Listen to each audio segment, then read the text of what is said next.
This video is sponsored by EduQuest. The struggle to find courses that truly speak your language, it's finally over. Welcome to EduQuest, where learning is made just for you. At EduQuest, we bring you a wide range of online courses, from career building programs to skill boosting masterclasses, all in your regional language. Because we believe language should never be a barrier to success. Our courses are tailor made after understanding what today's learners really need. So why wait? Start learning the smarter, simpler way only with EduQuest. Visit eduquest.courses and explore your next course today. And hey, don't miss out on our exciting offers and promotions. Hi friends, welcome to our மதியமா YouTube channel. இன்றைக்கி நம்ம சேனலில் எதை பற்றி பார்க்க போகிறோம் அப்படின்னா தேங்காய் சட்னி எப்படி செய்யலான்னு பார்க்கலாம். அதுக்கு தேவையான பொருள் முதல்ல என்னென்னு பார்த்துலாம். ஒரு முறி தேங்காவை வந்து இப்படி குட்டி குட்டியாக கட் பண்ணி வச்சுருக்கேன். இது 1 கப் தேங்காய் வரும். இது வந்து 2 டேபிள் ஸ்பூன் பொரிக்கடலை வச்சுருக்கேன். 4 பச்சை மிளகா உங்கள் காரத்துக்கு ஏற்றாப்ப மாற்றிக்கலாம். அதுக்கப்புறம் இஞ்சி, ஒரு துண்டு இஞ்சியை குட்டி குட்டியாக நறுக்கி வச்சுருக்கேன். இதையெல்லாம் வந்து நம்ம மிக்ஸி ஜாரில் மாற்றிட்டு எப்படி அரைக்கலான்னு பார்க்கலாம் வாங்க. இப்படி ஒரு மிக்ஸி ஜார் எடுத்து வச்சுக்கோங்க. அதில் வந்து 1 கப்பு தேங்காய் சேர்த்துக்கோங்க. அதுக்கடுத்து பொரிக்கடலை இருக்குது பார்த்தீங்களா, பொரிக்கடலை சேர்த்துக்கோங்க.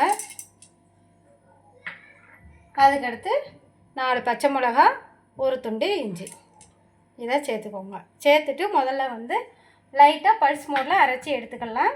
அரைச்சி எடுத்துகிட்டு வந்துட்டு காட்டுறேன். கொஞ்சோളം குறைன்னு அரைக்கும் போது இந்த அளவுக்கு தான் இருக்கும். இது கூட வந்து நம்ம இதுக்கு தேவையான அளவுக்கு உப்பு சேர்த்துக்கலாம். உப்பு சேர்த்துக்கிட்டு நம்ம வந்து தண்ணி கொஞ்சோളം ஆட் பண்ணிக்கோங்க. அடுத்து நமக்கு வேணுங்கிற அளவுக்கு நம்ம தண்ணி ஆட் பண்ணிக்கலாம். நான் இப்போ கொஞ்சோളം தண்ணி ஊற்றிக்கிறேன். அரைச்சிட்டு அதுக்கப்புறம் வேணுங்கிற அளவுக்கு தண்ணி ஆட் பண்ணி அரைச்சி எடுத்துக்கலாம். இந்த அளவுக்கு அரைச்சி எடுத்துக்கிட்டாச்சு போதும். நீங்கள் வந்து பார்த்தீங்க அப்படின்னா நல்லா தெரியும், நல்லா கெட்டியாக இருக்குது. நெக்ஸ்ட் இதை வந்து ஒரு பாத்திரத்துக்கு மாற்றி வச்சுக்குவோம். அதுக்கப்புறமேல்ட்டு நமக்கு தண்ணி தேவை அப்படின்னா தண்ணி ஊற்றிக்கலாம், வேண்டாம் அப்படின்னா நம்ம விட்டுக்கலாம்.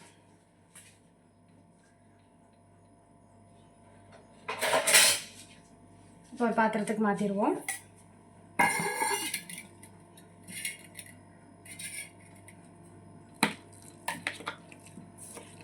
நம்ம உப்பு போட்டுட்டோம். இப்போ வேணும் அப்படின்னா பார்த்துட்டு கொஞ்சோளவு தூள் உப்பு போட்டு தண்ணி மிக்ஸ் பண்ணி எடுத்துக்கோங்க.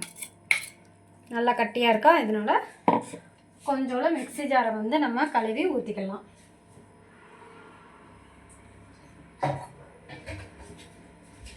அப்புறம் தான் நல்லா கெட்டி சட்னி தோசை, இட்லி, பொங்கல் எல்லா இதுக்குமே சைடிஷாக இதை வச்சு சாப்பிடும்போது நல்லாயிருக்கும்.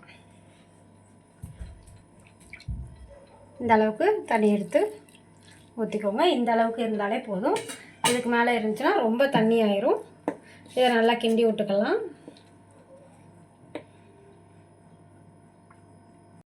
இப்போ நம்ம வந்து தாளிக்கிறதுக்கு ஒரு பாத்திரத்தை அடுப்பில் வச்சுக்கலாம். இதுக்கு வந்து என்னென்ன தேவை அப்படின்னா எண்ணெய் தேவை. நம்ம எண்ணெய் ஊற்றிக்கலாம்.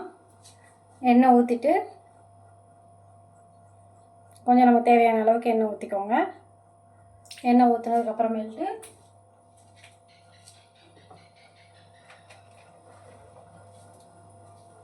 எண்ணெய் நல்லா காயட்டும். எண்ணெய் நல்லா காஞ்சதுக்கு அப்புறமேட்டு கடுகு போடுங்க. அப்படின்னா தான் அது நல்லா வெடித்து வரும், இல்லைன்னா நல்லா இருக்காது.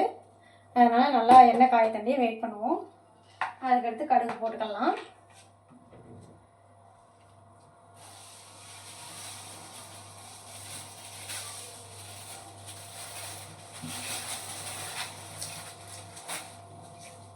எண்ணெய் காஞ்சிடுச்சு. இப்போ கடுகு, 1 ஸ்பூன் கடுகு எடுத்து போட்டுக்கலாம். நல்லா பொரிஞ்சு வரட்டும்.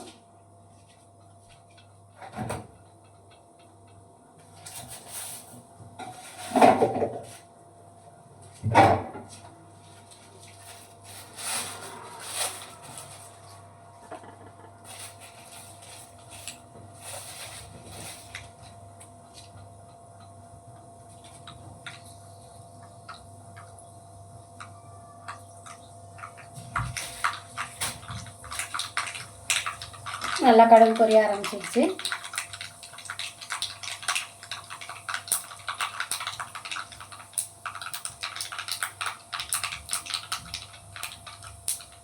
நல்லா பொரிஞ்சு முடியட்டும். பொரிஞ்சு முடித்த உடனே ஒரு 2 வத்தல் கிள்ளி வச்சுக்கோங்க. காஞ்ச வத்தல், நீங்கள் குண்டு வத்தல் யூஸ் பண்ணாலும் யூஸ் பண்ணலாம், நீட்டு வத்தல்னாலும் யூஸ் பண்ணலாம். போட்டுட்டு உடனே அடுப்பை அணைச்சிடுங்க. அணைச்சிட்டோமா, அவ்வளோதான், முடிஞ்சுது. தாளிப்பு ரெடி. இந்த தாளிப்பு எடுத்து நம்ம அந்த பாத்திரத்தில் மாற்றிக்கலாம். இப்போ நம்ம எடுத்து வச்சுருந்த தாளிப்பை சட்னியில் அப்படியே மாற்றிக்கலாம்.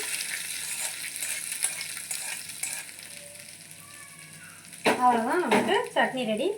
இதை நல்லா கிண்டி விட்டுட்டோம் அப்படின்னா உங்களுக்கு சர்வ் பண்ண கரெக்டாக இருக்கும். இட்லி, தோசை, பூரி கூட சாப்பிட்டுக்கலாம். பொங்கலுக்குமே நல்லாயிருக்கும். தேங்காய் கட்டி சட்னி ரெடி. பார்த்திங்களா எவ்வளோ நல்லாயிருக்கு பார்த்தீங்களா? அவ்வளோதான். இதில் உப்பு காணலன்னா உப்பு போட்டுக்கோங்க, உப்பு கரெக்டாக இருந்துச்சுன்னா விட்டுக்கோங்க. மேலும் இதே மாதிரி வீடியோ வேணால் அதிகமாக யூடியூப் சேனல் லைக் பண்ணுங்கள், ஷேர் பண்ணுங்கள், சப்ஸ்கிரைப் பண்ணுங்கள். தேங்க்யூ.